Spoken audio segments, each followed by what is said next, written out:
in regard to the spoiled ballots, the ones that were thrown out, etc. And unless the numbers are incorrect, as I read them, for example, the punch card's central tabulation actually had a lower spoiled ballot rate than the mark sense central tabulation. And I think what that calls, or about the same, 5.68 it said for central tabulation mark sense and 3.93 for the punch card central tabulation. What that raises, the question that it raises to me is that perhaps the problem here, and it's something I said a couple weeks ago, is not the way we're voting, but rather the way we're counting the votes once they're cast, or not counting the votes through lack of technology.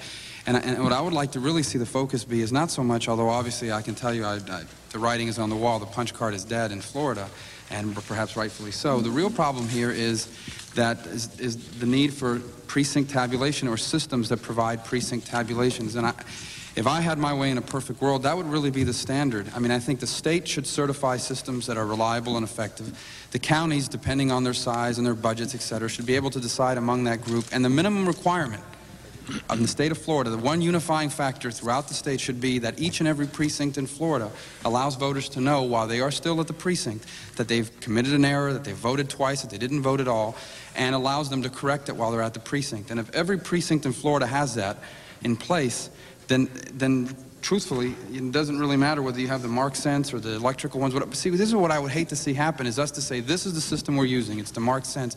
That's going to discourage future inquiry into new systems that may be available. I can tell you right now, there's probably some genius somewhere watching this on television, hearing all of our concerns, and at this very moment devising a system that addresses all of our concerns. And that thing may be available a year and a half from now, but the public's attention may no longer be there. This is a unique opportunity that we have to deal with this for long term.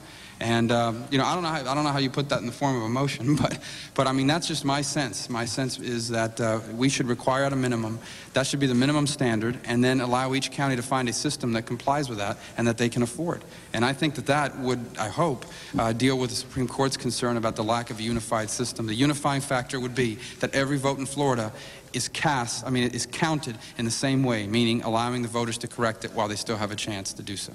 That's it. Mr. Smith. I don't disagree with that, but I think some